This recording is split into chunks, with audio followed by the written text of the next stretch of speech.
नमस्कार, मी दीपाली. माझ्या चॅनलमध्ये तुमच्या सर्वांचं खूप खूप खूप मनापासून स्वागत. श्री स्वामी समर्थ. तर आजच्या भागामध्ये आपण बघणार आहोत की अष्टमीला जी महाअष्टमी येणार आहे, नवरात्रातली अष्टमी, हिला जास्तीत जास्त महत्त्व प्राप्त झालं आहे. तशी तर अष्टमी प्रत्येक महिन्यामध्ये येते, पण नवरात्रीमधल्याच अष्टमीला खूप जास्त अनन्यसाधारण महत्त्व असं आहे. आणि त्यातल्या त्यात ही नवरात्र आपण घरोघरी साजरी करतो. आपली कुलदेवी साक्षात आपल्या घरी वास करत असते, म्हणून या नवरात्रीमधल्या अष्टमीला सगळ्यात जास्त महत्त्व प्राप्त झालं आहे.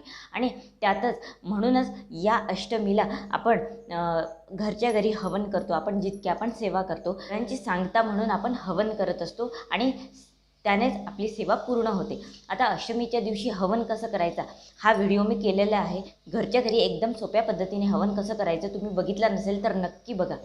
आणि लक्ष्मी प्राप्तीचे उपायसुद्धा आपण अष्टमीला करत असतो. त्यातलीच एक सेवासुद्धा मी पोस्ट केली आहे, तुम्ही बघू शकता. आता या अष्टमीलाच कन्यापूजनसुद्धा करतात. बऱ्याच घरी कन्यापूजन अष्टमीला नवमीला केलं जाते. मुख्यतः अष्टमीला कन्यापूजनसुद्धा करतात. ते कसं करायचं याचा व्हिडिओ याच्यानंतर येईलच. कन्यापूजन कसं करायचं आज आपण बघूया की अष्टमीच्या दिवशी सगळ्यात जास्त महत्त्व का प्राप्त झालेलं आहे. कारण आपल्याला माहिती आहे की आपली जी देवी माता आहे, आपली जी आई भगवती आहे, तिने महिषासुराचा वध केला होता याच दिवशी. आणि म्हणूनच ती खूप थकली होती आणि ती थकली होती म्हणून आपण हवन करतो आणि तिचा जे थकवा असतो तो शांत होतो. म्हणून या दिवशी जास्तीत जास्त सेवा आपण आपल्या आई भगवतीसाठी करत असतो.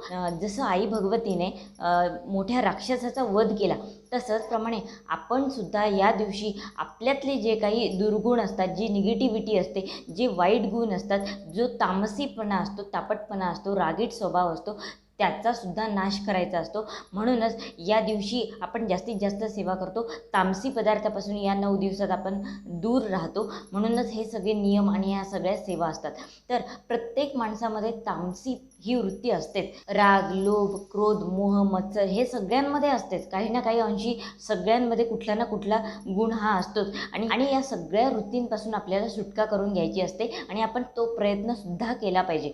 सगळ्यात पहिले तर आपल्यातील जे दुर्गुण आहे ते आपण जर बाहेर काढले तरच आपल्या अंगी सरस्वती वसेल आणि तरच आपल्याकडे लक्ष्मी येईल. म्हणून सगळ्यात महत्त्वाची गोष्ट आहे, जे आपल्यामधली निगेटिव्हिटी आहे, आपल्यामधला आळस आहे, आपल्यामध्ये जे दुर्गुण आहे ते त्यांच्याशी आपल्याला फाईट करायची आहे. जशी आपली आई भगवतीने महिषासुराचा वध केला होता तसंच आपल्यामधला जो महिषासूर आहे, जी वाईट प्रवृत्ती आहे त्याचा आपल्याला नाश करायचा असतो. आणि त्यासाठीच अशी प्रथा आहे की तुम्हाला माहिती आहे कोहळा दर अमावस्येला त्याच्यावर सेवा करून आपल्या दाराशी तो बांधला जातो. बाहेरच्या साईडला लाल कापडामध्ये आपण कोहळा बांधत असतो. तर कोहळा का बांधतात? कारण कोहळ्यामध्ये सगळ्यात जास्त निगेटिव्हिटी, नकारात्मकता शोषून घेण्याची, वाईट नजर जर कोणाची असेल तर ती शोषून घेण्याची ताकद असते. तर तुम्ही बघत असाल अमावस्येला आपण कोहळा लावला की तो लवकर खराब होतो. पण जर तुम्ही नियमित हे सेवा करत असाल तर कोहळा लवकर खराब होत नाही. कारण तुम्ही पहिल्यांदा जेव्हा लावता तेव्हा भरपूर निगेटिव्हिटी आपल्या घरामध्ये असते किंवा बाहेरून येणारी जी निगेटिव्हिटी असते ती त्यामध्ये शोषल्या जाते आणि नंतर त्याचं प्रमाण कमी व्हायला लागतं. म्हणूनच कोहळ्यावर आपल्याला सेवा करायची आहे. आता सेवा कशी करायची? अष्टमीच्या दिवशीच, आदल्या दिवशी तुम्ही आणून नका ठेवू कोहळा. अष्टमीच्याच दिवशी दिवसभरात केव्हाही तुम्ही कोहळा आपल्या घरी आणा. कोहळा कसा कुठे मिळेल? आता नवरात्र आहे तर कोहळा कुठेही सर्वत्र जिथे पूजा सामग्रीचं सामान मिळतं तिथे तुम्हाला कोहळा मिळून जाईल. नवरात्रीमध्ये तो अवेलेबलच असतो. जिथे देवीचं मंदिर आहे, देवीचं ठिकाण आहे, त्या ठिकाणी तर हमखास तुम्हाला कोहळा मिळून जाईल. कोहळा घरी आणल्यानंतर त्याला स्वच्छ धुवून पुसून घ्यायचं आणि लक्षात ठेवायचं की त्या कोहळ्याचा जमिनीला स्पर्श नाही होऊ द्यायचा. धुवून पुसून घ्यायचं, आपल्या हातामध्ये असं पकडायचं आणि त्याला धूप दीप ओवाळायचं, हळदी कुंकू लावायचं. आणि आपल्या घरी, तुमच्या घरी घट बसत असतील, नसतीलही बसत, ज्यांच्या घरी घट बसतात, ज्यांच्या घरी नाही बसत त्या सगळ्यांनी ही सेवा करायची आहे. देवासमोर बसायचं किंवा घट असेल तर घटासमोर बसायचं आणि हातामध्ये घ्यायचा कोहळा आणि त्याला हळदी कुंकू लावून मग आपल्याला अशी प्रार्थना करायची की हे आई भगवती, माझ्यामधले जे काही दुर्गुण आहे, जी काही वाईट शक्ती आहे, जे काही तामसी वृत्ती आहे, जो काही रागीटपणा आहे ते सर्व निघून जाऊ दे, अशी आपापल्या परीने आपण प्रार्थना करायची. प्रत्येक वेळी आपण मागतच राहायचं असं काही नाही. आपल्यातले दुर्गुणसुद्धा निघून जायला खूप महत्त्व आहे. जेव्हा आपल्यामधले दुर्गुण निघून जाईल तेव्हाच तर चांगल्या गोष्टी आपल्यामध्ये येण्यासाठी जागा निर्माण होईल. आपल्याला कोहळा हातात हातात घेऊन अशी प्रार्थना करायची आणि हाच कोहळा घेऊन आपल्याला आपल्या जवळपास देवीचं मंदिर असेल, तुम्हाला माहिती आहे की जिथे जिथे सामूहिक देवी बसते किंवा जिथे जिथे देवीचे मंदिर असते त्या ठिकाणी अष्टमीला होम करतात मोठा, आणि त्या होमाच्या ठिकाणी तुम्ही बरेच कोहळेसुद्धा बघितले असतील. तर काय करायचं, तो कोहळा आपल्या जो आपण घरी आणलेला आहे तो कोहळा घेऊन मंदिरामध्ये जायचं आणि तिथे तो कोहळा तसाच्या तसा ठेवून द्यायचा. आता काही लोक काय करतात, तो कोहळा तिथे जाऊन कापतात आणि अर्धा कोहळा तिथेच ठेवतात आणि अर्धा जो आहे तो चौकामध्ये, जिथे 4 रस्ते एकत्र येतात, चौकामध्ये जाऊन मधोमध ठेवून देतात. तर तुम्हाला तसं शक्य नसेल तर फक्त कोहळा नेऊन मंदिरामध्ये ठेवून द्यायचा. जिथे अष्टमीच्या दिवशी कोहळा नेऊन फक्त मंदिरामध्ये ठेवून द्यायचा. शक्यतोवर महिलांनी कापू नका हा कोहळा.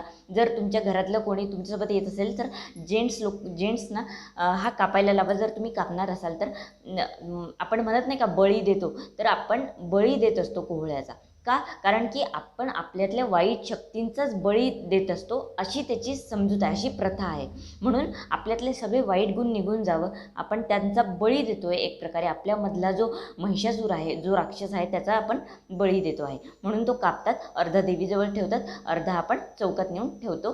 दुसरी गोष्ट अशी की जेव्हा तुम्ही कोहळा घेऊन मंदिरामध्ये जाणार आहात, ती मंदिरात गेल्यानंतर सरळ घरीच या. म्हणजे दुसरं काही वाटेत येता येता कोणाच्या घरी जाणं किंवा दुसरंच काम मी करून येतो असं करू नका.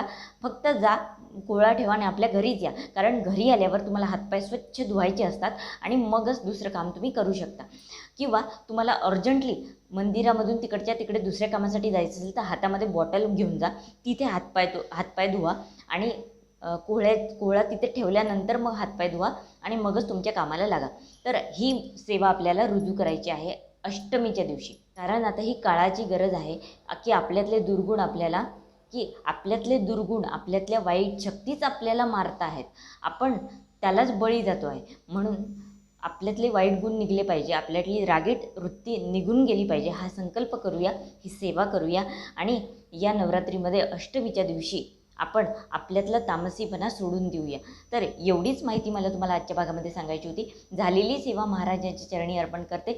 जर तुम्हाला माझे व्हिडिओज आवडत असतील तर नक्की लाईक करा, शेअर करा आणि सबस्क्राईब करायला विसरू नका. जास्तीत जास्त लोकांपर्यंत व्हिडिओ पोचवा, म्हणजे स्वामी सेवा आपल्याला घराघरामध्ये पोचवता येईल. श्री स्वामी समर्थ.